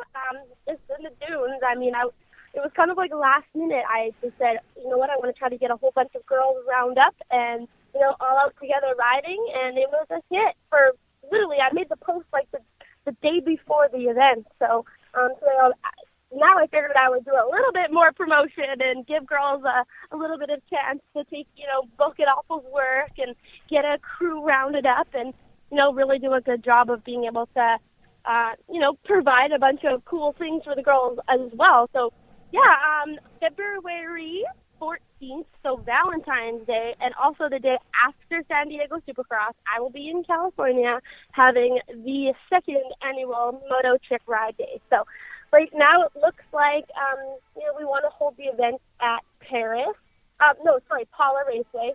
Still kind of tentative. I got to give them a call and, see if they'd be willing to host a whole bunch of crazy wild moto chicks for the day. But Paula is such a great facility. They have 2 tracks. They have a set track, so great for beginners. It's sponsored by Ethica Girls, Crush on X, and RMC Graphics. We got a ton of people on board right now looking to donate a bunch of swag and cool moto chick stuff. So, it's just an event for girls of all racing levels, whether you race, ride, just have a passion for bikes, or maybe you're a girlfriend of a rider and would really like to learn how. Come on down. It's free. Might just have to pay your gate fee if we go to Power. But I want to kind of give back to the girls, have an environment for people to make friends and meet new people and get a bunch of cool swag, meet sponsors. But it's really just a day to have some fun and leave with some new lifelong friends. Because that's basically what happened with me last time. I met, obviously, Kaylee and a couple other girls from California, and we've been best friends ever since because it's cool to meet like-minded girls who do the same thing and have the same interests. So, I'm really excited, and I've had amazing feedback. There's a whole bunch of girls from Vegas who I found out are kind of going to carpool down and make a big event the weekend of it and book it off work. So, I'm so excited. It's been fantastic. So if you guys are wanting to come, wanting to sponsor or maybe donate or be a part of it somehow, if you're a photographer or videographer and, just want to come and enjoy the day and be a part of it somehow, hit me up on Instagram or Facebook or, through the show here. Just let me know. Everyone is welcome. I'm excited. The more the merrier. Yeah, it should be awesome. I wish I didn't have something going on that weekend. I'd definitely come out and just hang out. It'd be kind of cool. Yeah, you're close. Yeah, I think I'm like 4.5 hours away. I know I got a race the weekend before, and then I've got to host the UTV World Championship the next weekend, and then I think I've got something I'm fitting in that weekend as well. So when there's a paycheck involved, I got to go there.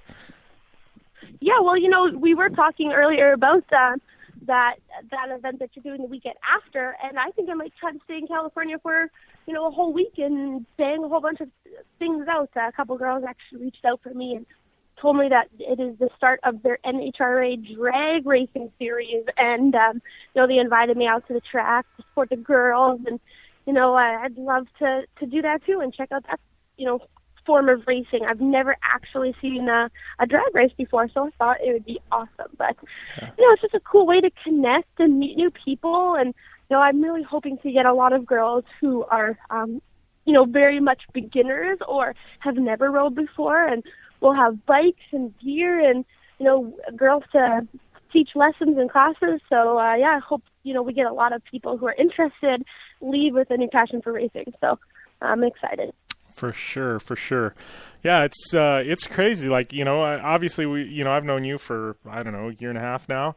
But, just through the show and stuff like that, like I've started, I can see like on my followers on Instagram and stuff like that, I'm developing this like big following of moto chicks, you know what I mean? And, it's great though. Like I didn't, I knew there was, women's motocross racers and supercross. I didn't realize, I would say there's darn near as many women motocross riders there are men, in certain areas of the country, probably more. It's crazy. I think it's great.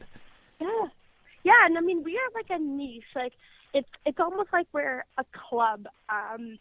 With the men, everybody's so competitive and blah blah blah. But like us moto chicks stick together, and we are all looking to kind of make friends because as a tomboy, I always find that I have a hard time kind of connecting with other girls and finding things that we like the same is completely opposite, and I just have a hard time making girlfriends, to be honest, because I like to race dirt bikes. I mean, what normal chick likes that kind of stuff? So it's really cool how I find through that passion of racing and, you know, being a tomboy kind of badass girls, that we connect on a whole different level, and we have like this bond and kind of become instant friends. And that's what I learned. So the first time I had that girls' ride day is, you know what, we all showed up, none of us knew each other, and we all left like bestest of friends. We all keep in touch all the time. Keela came to Canada, but no, I mean, it's really cool to see that connection through racing, that we kind of have our own little like subculture. It's awesome. Yeah. And you know what? And what's really cool too is that a lot of the brands that and companies that are currently sponsoring the ride day, like Crushed MX and Ethica Girls, you know, they are like developed niche products for moto chicks. Crushed MX has a whole moto chick line of clothing, like socks and sweaters and shirts and hats and everything that's branded moto chick. Like, it's so cool. So I'm really excited to see how this day turns out, and you know how big we can make it. And again, it's not to raise money, it's not to make money. It's literally just come on down, hang out, ride dirt bikes, have fun, leave with some new friends. That's what it's about. So yeah, I'm excited. Yeah, should be awesome. So I want to do things kind of in reverse than the way we normally would do it. Normally we'd be talking about Supercross right now, and then we get to questions at the end of the show. But it seems like every time we do that, we cram the questions in and we don't get to answer them right. And these are like, these are questions like I'm looking at them going, all right, we're gonna be able to talk for a while on these things. So I want to do the questions now, and then we'll talk about Supercross here in a little bit. Okay, that sounds good for me. All right, so. There's only 4, but I'm looking at them going, man, there's going to be some chatting here. So, all right. Okay. Yeah, question number 1. This is Robbie from Texas, and some of these came through on Twitter. Sometimes I get tagged and stuff. Sometimes they use the website. Sometimes I get direct messages on Facebook or Instagram. So they come from all kinds of random places. Yeah. So Robbie from Texas says, you both have a solid social media following. Amy has a big YouTube channel, and Jim has a big audience with the show. How do you grow those? What's it say? I'm 17 and want to do a YouTube channel or a podcast, but I feel like no one will watch or listen. That is a great question. I get that so often. And there really is only like one good answer that I tell people, and that I've actually kind of found out myself. Like, the way that I have grown is just by creating cool, different content, like pumping out content after content, because, you know, like I make funny videos, motocross videos, like tutorial videos, instructional videos, a whole bunch of different kinds of things. So, you know, I attract a whole bunch of different types of audiences. Some people will come to my channel to learn how to change their oil or air filter, which is one video that I did.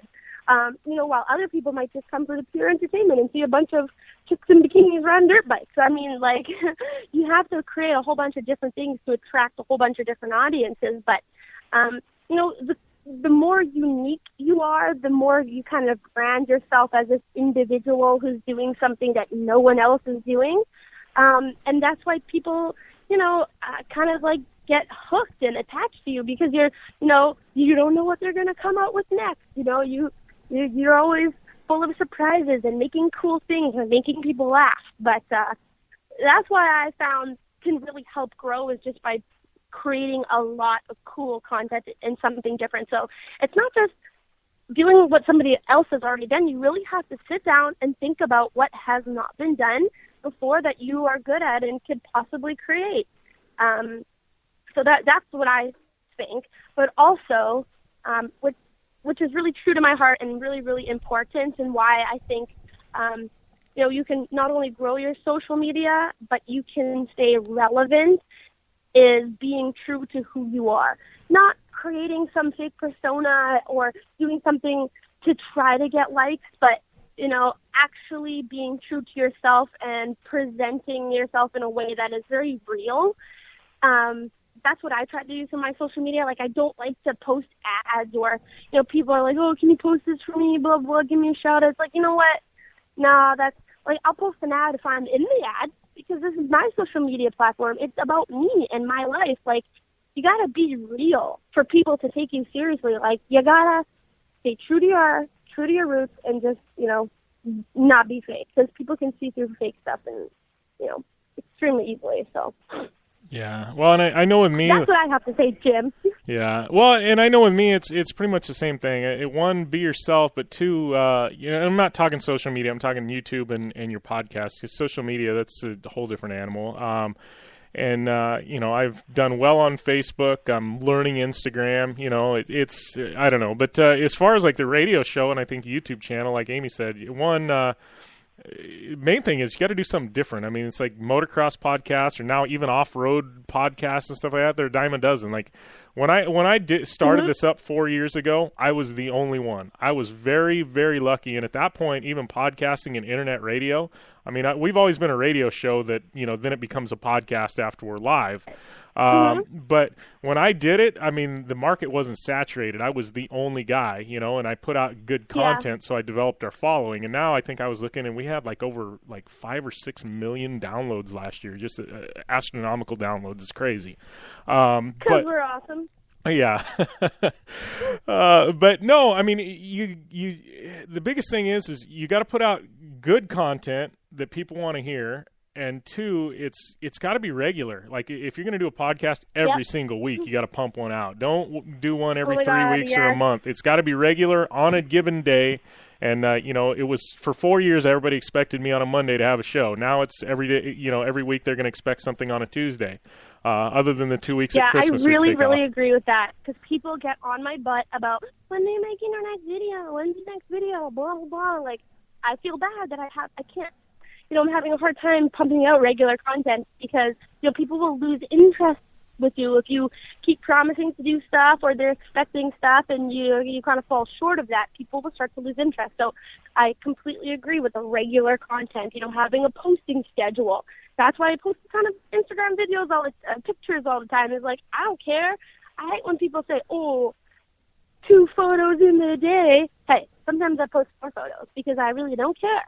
I'll post what I want to post, but I just like posting stuff to keep people interested, Yeah. Well, and don't force it, and I'm that way. Some days I post 3 or 4 times. Other days it's just one. I always have at least one post a day, but if I don't have anything, I'm not going to put something random that's crap up, It's going to be something I want to post. But the other thing I'll tell you as far as podcasting YouTube channel, don't get in it to make money. Get in it because you're passionate and you want to do it.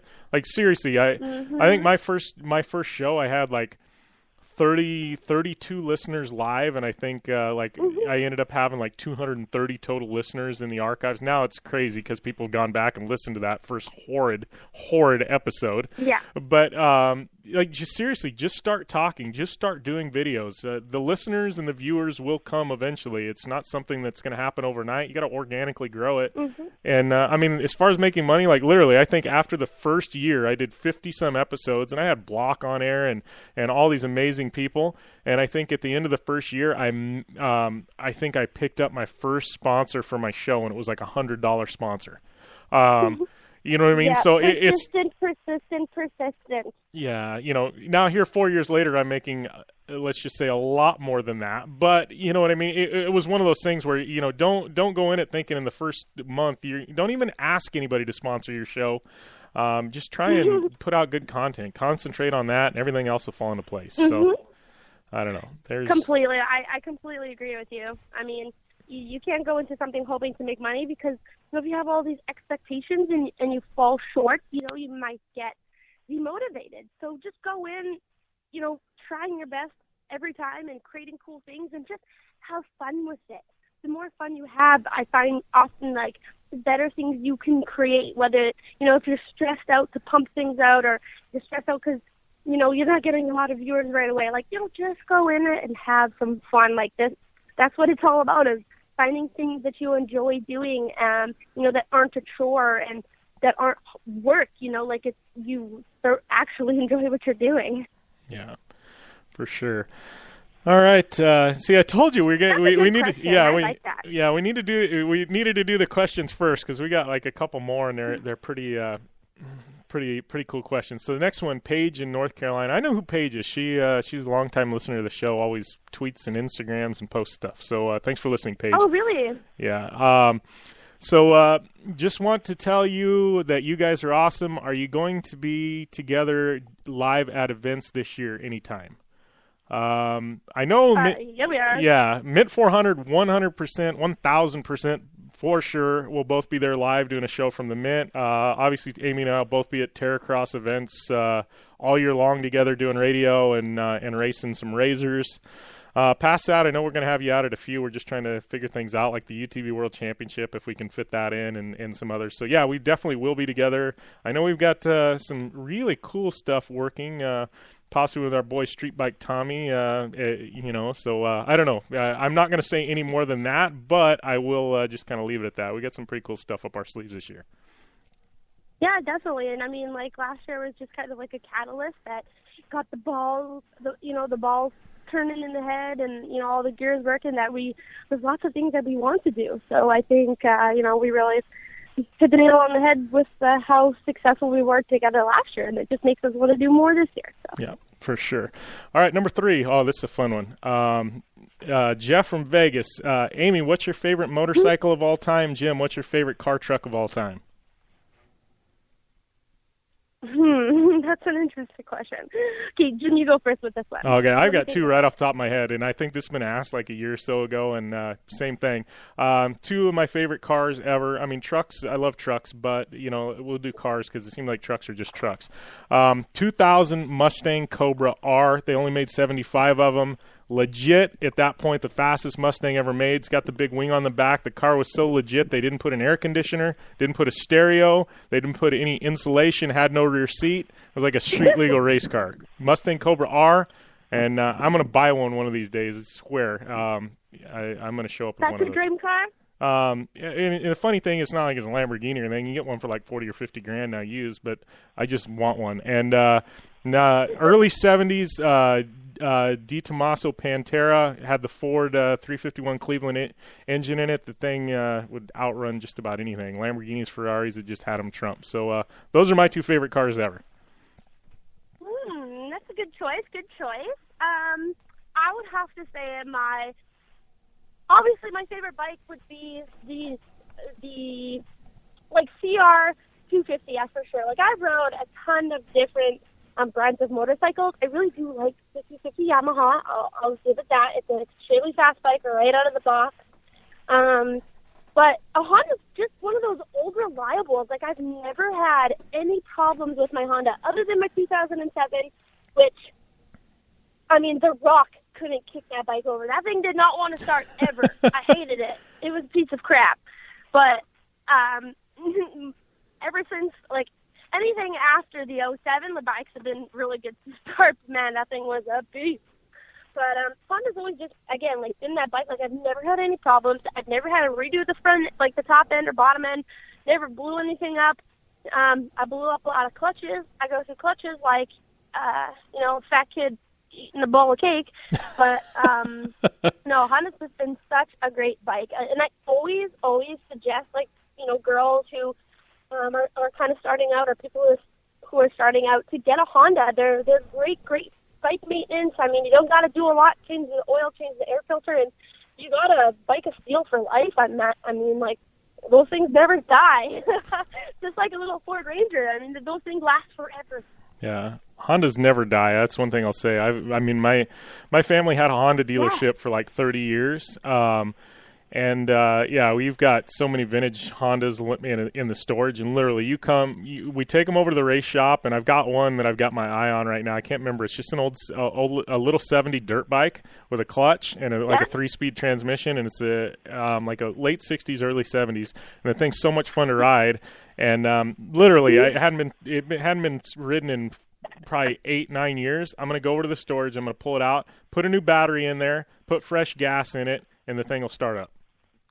Yeah, totally. I mean, but if it was an 07, you wouldn't have been able to start it because the thing sucks. But, Hondas have been just such a great bike. My dad's had tons of problems with his Kawasaki's, and my friend Suzuki's are slow as dogs unless you pimp them out. Like bone stock, right out of the crate, Hondas such a great bike. And what I also like about Honda is they make they make a lot of trail bikes, and the 150R, I find is such a great bike for beginners, like people who are, too big to ride an 80, but, maybe not the quite riding level to jump right on a 250. Like, it's a perfect bike for beginners. I find I always suggest that the 150 there. Like, it's a really good bike. So, yeah, old reliable Honda. Can't complain. Yeah, for sure. All right, last question. This one's through the website, no name attached, but we're going to ask it anyways because it's a good question. Jimmy and Amy, who is the fiercest competitor you guys ever raced against? The fiercest competitor? Yeah, I guess the best. I don't know. I mean, me, it's that's a crapshoot. I mean, I race in trophy truck. I mean, who do you want to say? Robbie Gordon, Bryce Menzies, PJ Baldwin. I mean, they're all really, really good. I mean, it's trophy truck racing now is such an elite level that I don't know. Pick your poison on any given day. They're all tough. Okay, so for me, my fiercest competitor. Let me think about that for 2 seconds here, because I'm trying to think which girl it would have been. It's funny because, in the guys, when I race against the guys, it's not the same as racing against the girls where, you are trying to own your woman pride, and it's like one, ovary over another, like you girl, like it's a lot more heated, I find, when I'm racing against the girls class, because we want to be the alpha female. We want to win. We want to beat the other girls. So I always find like there's way more intensity racing with the girls. They are not afraid to slam each other, but I think it would have to be against this girl that I am racing against here in Manitoba. Her name is Desiree Shaskovsky, and she's my age. We grew up together. We grew up together when we were on like 80s, the big bikes, and we are friends now. And she is actually extremely successful. Does a lot of designing for Fox. She's an amazing artist. But it's funny. Growing up, Des and I always raced together, and I hated getting beat by her, and she hated getting beat by me. And we were competitors for years. And I remember that she got a big bike before I did. So she got a YZ 125, and I was still on my CR 85. And, we had some heated battles. Like, she was one of those, she was a little girl on a big bike kind of all over the place and didn't have a lot of control over it. So that was a little bit of my advantage. She had the power down the straightaways, but, I had a little bit more control and technical skills on my 80 than she did on the big bike for the first year. But I remember that we would just hate it when we would beat each other. Like, she would drive into the pits and be super mad, and oh my God, I probably cried a couple times when Des would beat me. But we had these heated battles as little girls because we just could not stand getting beat by each other. But at the end of the day, we were friends, and we are still friends to this day. So it's super funny that, I would literally cry if she beat me, but we were friends. It was awesome. But yeah, that's my fiercest competition growing up, for sure. Nice. Yeah, it's always fun to bang bars with your friends and then be able to talk about it later. So yeah, totally. I was so hissy fits, man. I could not stand it. I remember one day in particular, and again, she had a bigger bike at first, so, my parents were like, she's on a bigger bike, don't worry about it, it's okay. But no, I could not let Desiree beat me. That was my pride we're talking about. So I remember this soundtrack. And she was a great rider. I mean, don't get me wrong, even when we both were on big bikes, we battled numerous of times, sharing first place quite often. But I remember we were at the stand track, and she beat me, and I pulled off the track, ghost rode my bike into the pit, and freaking threw a temper tantrum in the motorhome. And my parents were so disappointed on how I reacted. From that day forward, I learned how to be a good sportsman. I'm embarrassed about how I reacted to that situation to this day, but it was pretty funny, I have to admit. All right. Hey, we got to take a quick, literally a 2-minute break, and we'll come back. We'll talk some Supercross. Let's do it. Sounds good. All right, we'll back in a second here on the Down and Dirty Radio Show, powered by Polaris Razor.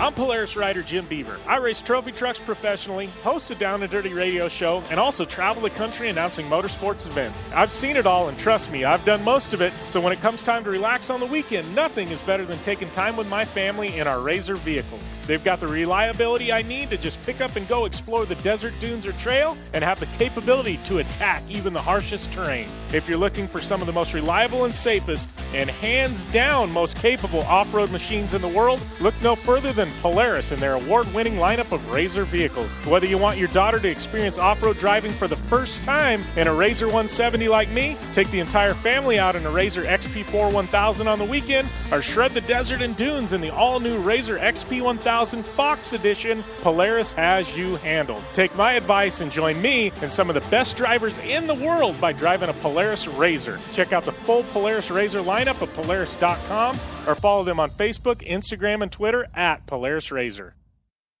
Are you looking for a place to push yourself behind the wheel and see how your driving skills stack up? Dirtfish Rally School is that place. Located on 315 acres of pristine automotive playground at the foot of the Cascade Mountains in Snoqualmie, Washington, right outside of Seattle, Dirtfish Rally School is a one-of-a-kind place where everyone from first-time drivers to seasoned professionals like Bucky Lasek and Antoine Lestage can push themselves to their limit. Whether driving the high-performance, rally-prepped all-wheel drive Subaru Impreza STI is what you're looking for, or you'd rather hang it all out in the rear-wheel drive Subaru BRZs, Dirtfish Rally School has something for everyone. Classes are available from 2 hours to 3 full days and feature instructors with over 150 years of combined racing experience. Whether you're looking to become the best and get an edge on the competition, or just looking to freshen your skills behind the wheel, Dirtfish Rally School is the place to go. For more information on registering for classes, visit Dirtfish on the web at dirtfish.com, or to check out the latest happenings from Dirtfish, follow them on Facebook, Instagram, and Twitter at Dirtfish Rally.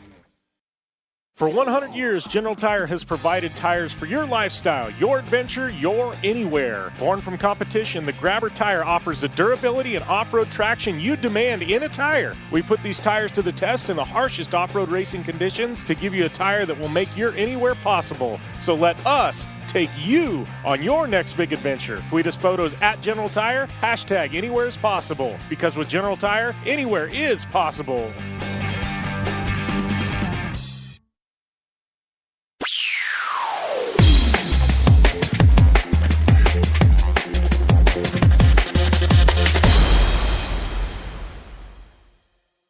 Welcome back to the Down and Dirty Radio Show, powered by Polaris Razor.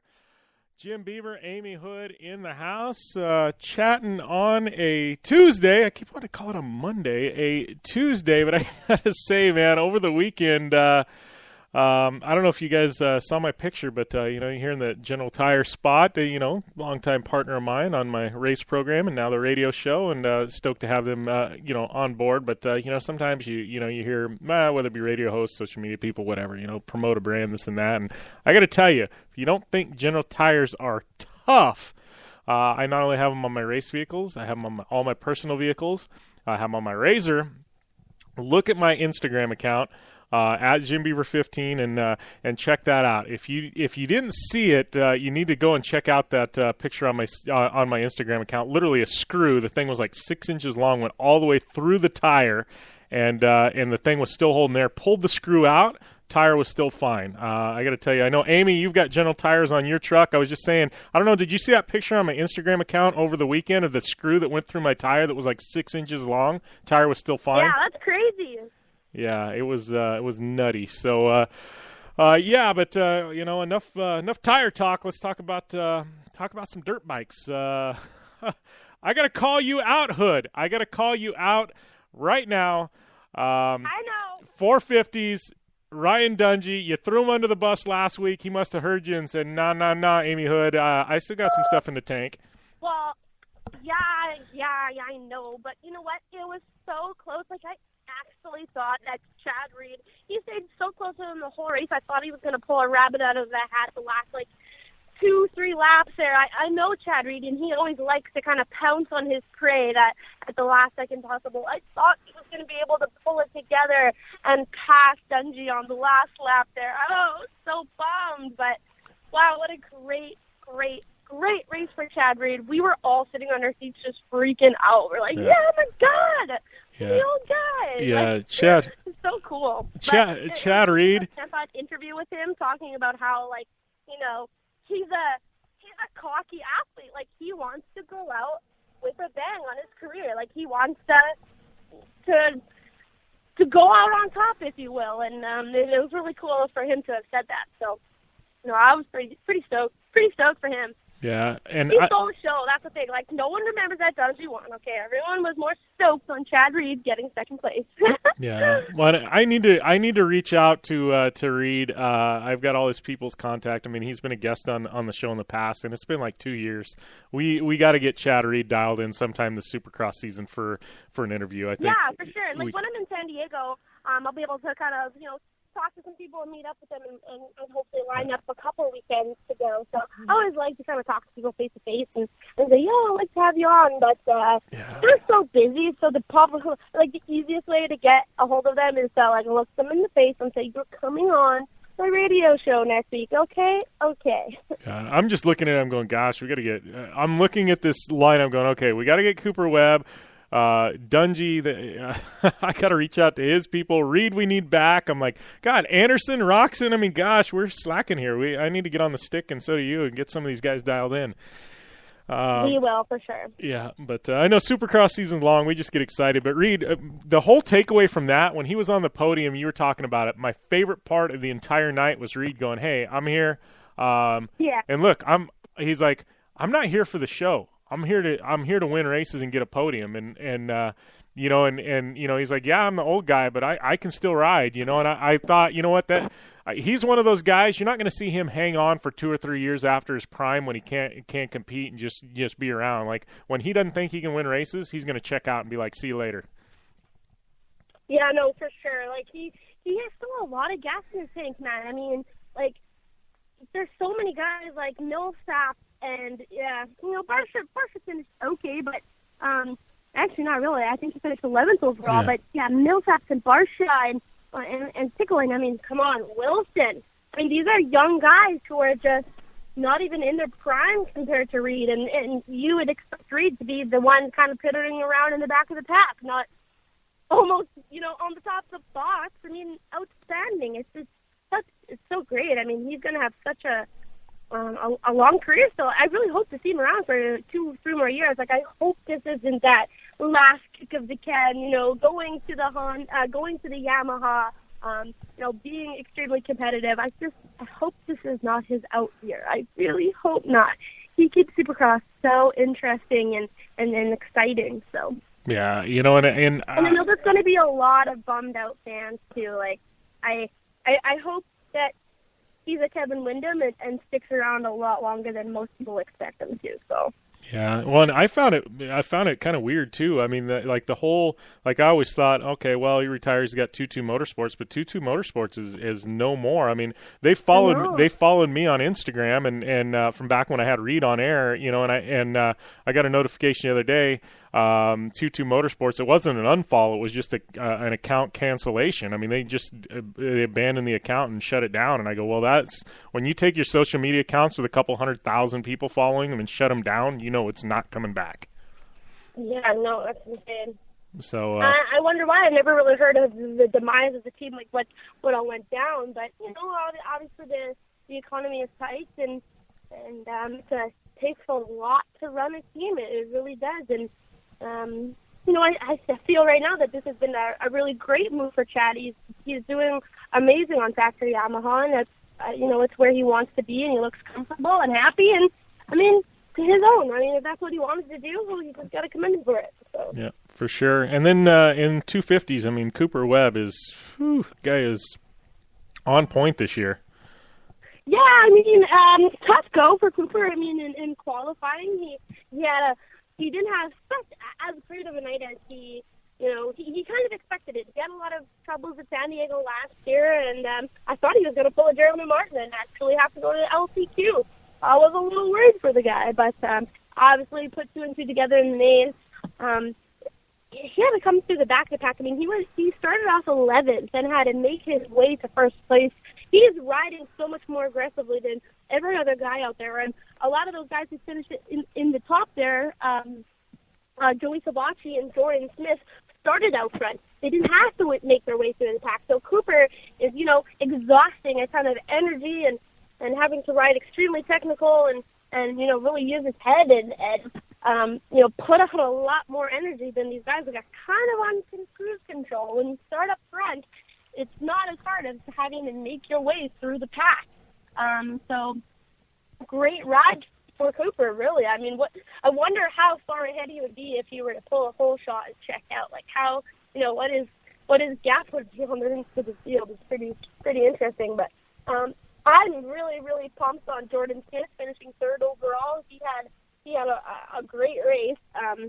It was awesome. I mean, I was at Loretta Lynn's when him, I believe it was McElrath, Bishelia, and Aaron Plessinger were all finishing up their amateur career at Loretta's. Talk about a loaded field. Holy crap, just those names you named off. I'm going, man, that would have been some good racing.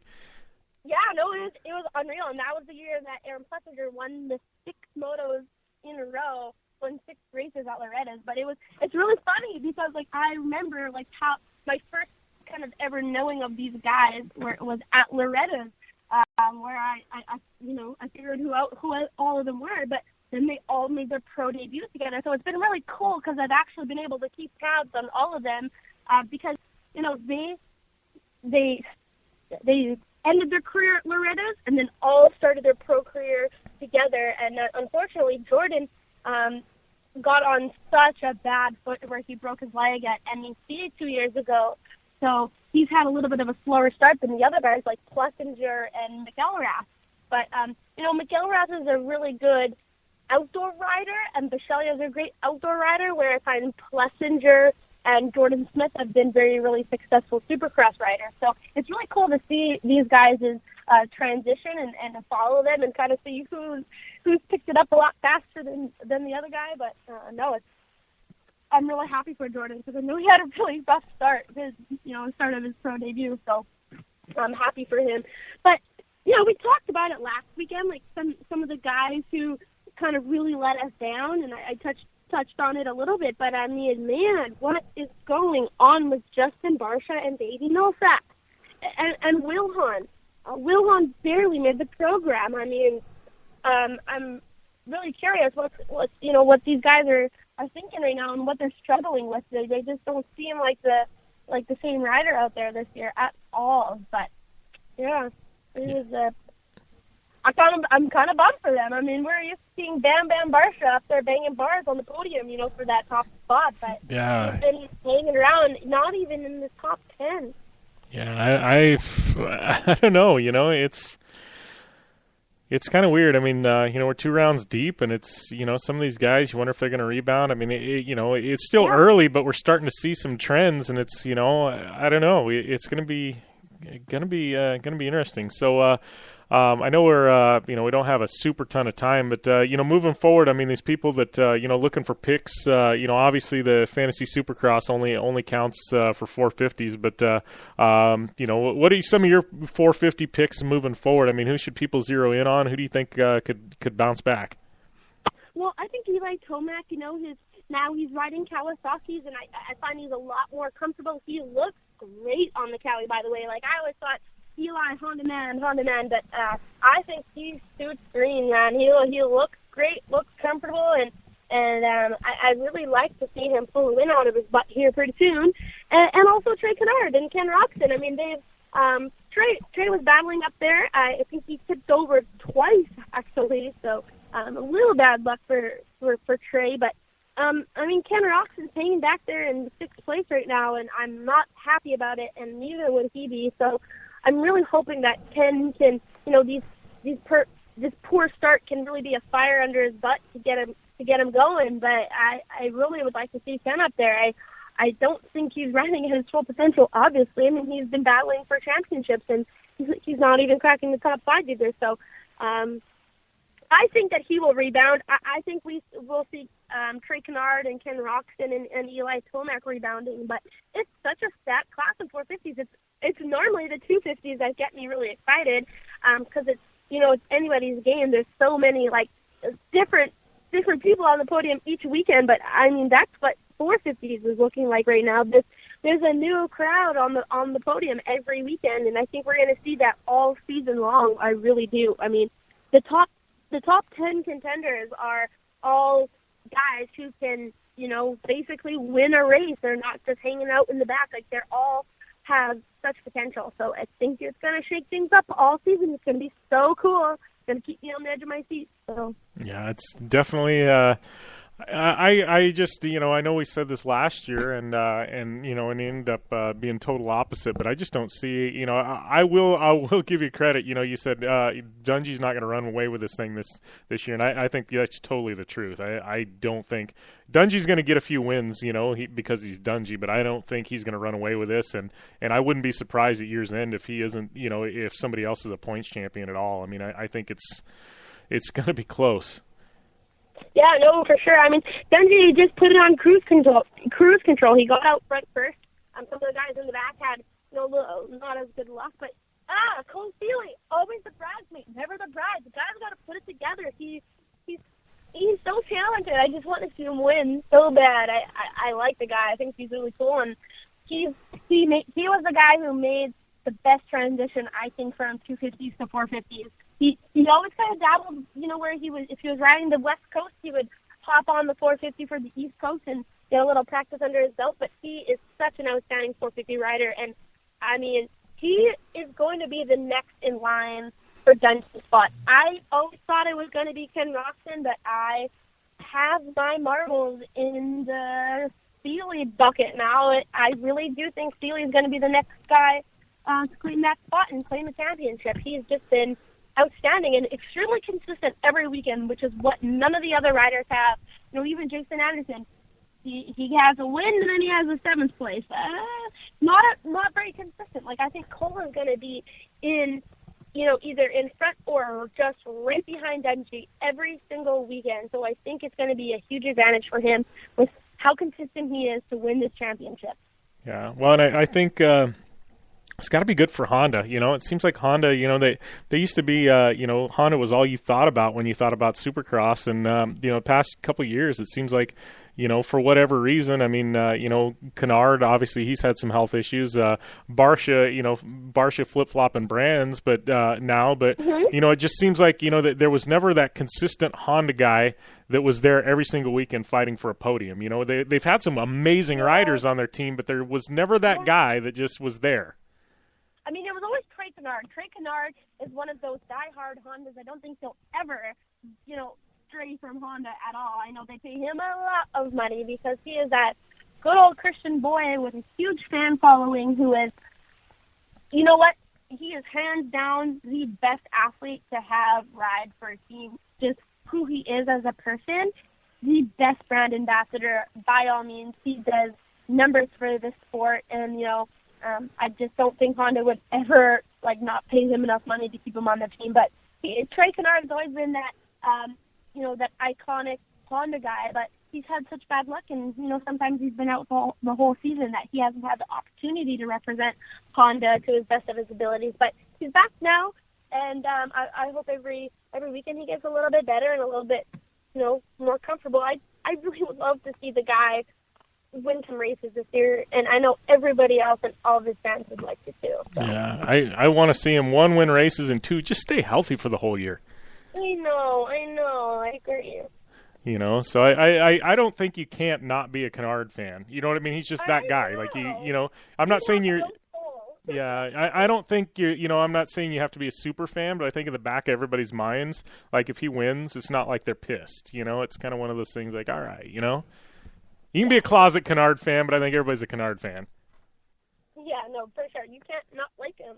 Yeah. Like, you have no soul. Like, he's the nicest human being ever. And actually, a friend of mine told me her and her husband are deaf, and Trey sign language spoke to him in the pit. Like, who does that? Like, the guy is amazing. He's just the most amazing guy ever. Like, geez, that's so cool. I kind of like touched my heartstrings, and I teared up a little bit. I'm like, wow, that's awesome. What a great athlete who, takes up sign and is able to communicate to his fans on any level. So.